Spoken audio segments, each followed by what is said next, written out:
Fala pessoal, vou falar de um assunto aqui que a gente ouve muito nas empresas. Meu conteúdo é bom, minha agência faz um conteúdo legal, não preciso de fazer um planejamento e tudo mais. Na hora que a gente pede planejamento não tem nada, né? É aquele mesmo, é só os posts do dia a dia, o conteúdo do dia a dia, não tem nenhum planejamento de tom de voz, nenhum plano de conteúdo, não tem um plano para relacionamento com os clientes. Enfim, então eu quero falar um pouco da importância disso, por que essa burocracia de fazer esse planejamento é importante, tá? Primeiro ponto que é importante entender é porque a nossa equipe de marketing, a equipe de comunicação dos clientes, das empresas e também das próprias agências, elas mudam com frequência. A própria agência, às vezes, o cliente troca de agência. E sempre que isso acontece, quando você não tem um planejamento, você não tem uma documentação de como funciona o marketing digital, isso se perde. E aí você fica alterando a forma de falar, a forma de comunicar o tempo todo. É muito comum, a gente já viu muito isso em várias empresas que a gente trabalhou com, que a gente teve um relacionamento, de trocou de agência, a agência faz uma nova linha. A linha não tem que ser da agência, a linha não tem que ser do designer. A redação, a forma de escrever o texto não tem que ser do redator, não tem que ser do jornalista. Isso tem que ser da empresa. A empresa tem que ter a sua forma de falar, a sua forma de comunicar, a sua forma de atuar nas redes sociais. E qualquer agência que vier a trabalhar ali, qualquer designer, qualquer jornalista que vier a trabalhar, né, para o marketing digital dessa empresa, deve seguir esse planejamento, seguir essa lógica, para que a empresa tenha uma linearidade, construa algo de longo prazo, que ela não seja esquizofrênica, que fale de um jeito num lugar e de outra forma completamente diferente em outro. Isso é muito importante. Então, o planejamento, o papel principal dele é isso. Então, a gente divide o planejamento em vários aspectos para poder conseguir contemplar toda a estrutura de marketing digital da empresa. Tá? Primeiro a gente começa pelo ecossistema digital. A lógica do ecossistema digital é ela ser um mapa para você conseguir entender onde que eu vou atuar. Tá? Ela não é nada muito complexo, é apenas um esquema visual para que você consiga bater o olho e entender. A minha empresa atua nesses canais dessa forma. É a minha comunicação que desse canal segue para esse. O meu fluxo de vendas eu anuncio nesses canais digitais, chega no meu site, vai para o meu fluxo de vendas. Então você entender isso de forma visual, onde você bate o olho e facilmente entende como são os processos digitais da empresa.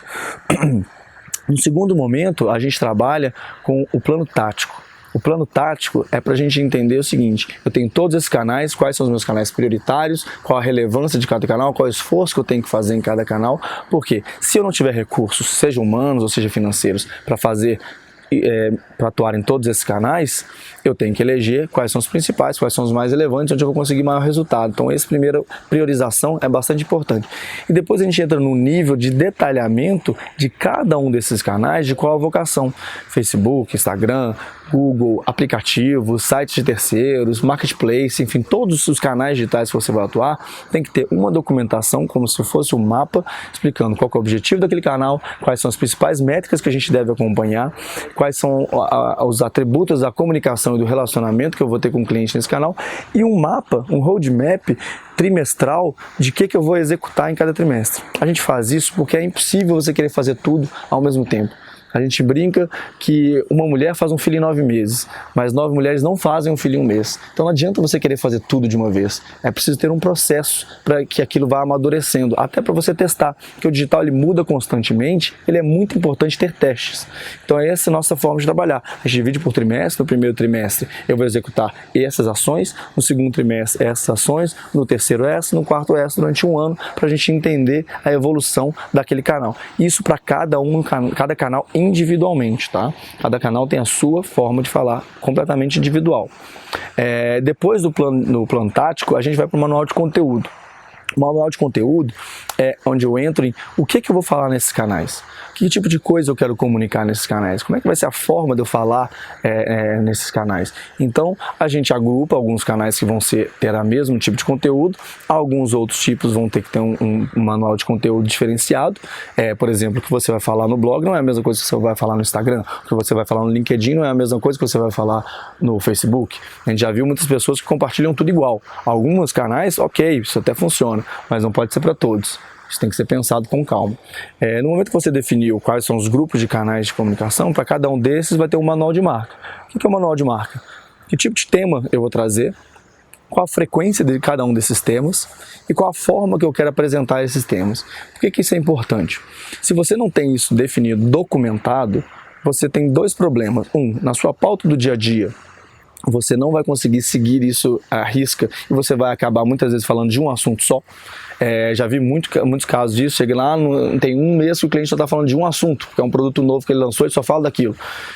Esquece de falar de cliente, esquece de falar dos bastidores, esquece de falar do institucional, esquece de falar dos outros serviços e produtos. Isso não pode. Então, você tendo esse manual com quais os temas você tem que tratar, o seu social media, a sua agência, na hora de criar a pauta daquele mês, ela vai olhar o manual e falar, eu tenho que ter um post sobre isso, um post sobre isso, um post sobre aquilo.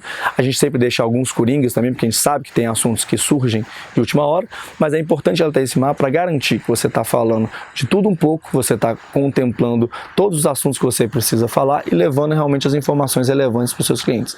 A mesma forma, a periodicidade, para não falar de mais de um assunto e de menos de outro. Tem que ter um equilíbrio.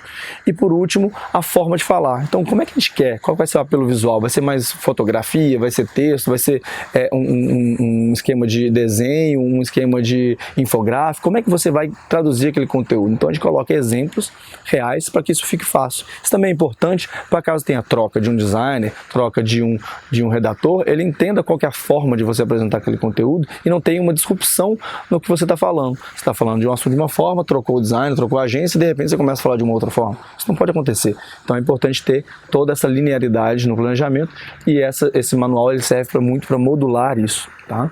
Depois disso, a gente constrói o que a gente chama de tom de voz. O tom de voz não serve só para o marketing digital, ele serve para a empresa como um todo, mas ele surge no marketing digital para a gente poder ter uma linha de comunicação. Como que você vai falar com os clientes, como você vai se portar nas redes sociais, é muito importante. Então, a gente faz esse planejamento de tom de voz e ele serve para o comercial, ele serve muito para o pré-atendimento também, para ele ter uma comunicação que seja uníssona com os outros canais, e a gente leva isso para toda a empresa de alguma forma. Por quê? Uma empresa que não tem um tom de voz bem definido, o seu analista de redes sociais, o seu analista de pré-atendimento, a sua agência, ela vai falar com o tom de voz dela, da pessoa física que está escrevendo, que está respondendo, que está conversando com o cliente. Isso é um absurdo. A sua empresa tem que falar da forma como ela é, da forma que representa ela, e não da forma como um analista que não representa exatamente o perfil da sua empresa. Só que para ele entender qual é o perfil da sua empresa, a gente precisa construir esse tom de voz. O tom de voz é uma brand persona. Não confunda com persona de quais são os clientes que você tem, aquela coisa. É uma persona criada para representar a sua marca. Ou seja, se a sua marca fosse uma pessoa, como ela seria? E a gente faz um trabalho bem completo no nosso método e é muito interessante quando você buscar fazer uma brand persona para a sua marca, fazer um trabalho bastante completo, que pode às vezes parecer não tão necessário, mas ela faz toda a diferença na hora do trabalho, que é a construção dessa pessoa, onde você fala todos os aspectos demográficos dela, como idade, sexo, nome, pai, local de nascimento, enfim, todos esses dados básicos, e depois você entra no detalhe para detalhar todas as características de relacionamento, de família, do que ela gosta de fazer, de hobbies, de trabalho, de todas as características que compõem essa persona e que isso vai influenciar a forma dela traduzir um assunto. Porque a gente não trabalha com script pronto, a gente trabalha com uma forma de falar. Então, se você entende a pessoa, você vai conseguir saber como ela vai interpretar a comunicação do cliente e responder de uma forma uniforme. Tá? Essa construção também trabalha com a definição de 3 características básicas que permeiam todo o tom de voz. Essas 3 características básicas são importantes para a gente não ter muitas características, mas também para a gente ter umas 3 que eu garanto que toda a minha comunicação vai estar sendo fiel a elas. Não pode desrespeitar nenhuma dessas 3. Essas 3 características básicas vão ser inclusive a base para eu definir quais as características dessa persona, como é que ela funciona, que basearam ela, que foram uma base, o alicerce para que ela tivesse essas 3 características. Tá? Isso é muito baseado nos valores, na forma que você quer passar para os seus clientes, na sua forma de atuar como estratégica, na sua forma de atuar estratégica da empresa, essas 3 características, ok? Feito isso, a gente entra num trabalho um pouco mais prático de definir, ok, se a gente tem essa característica como empresa, como que a gente vai falar de uma forma geral? Como é que eu vou rir?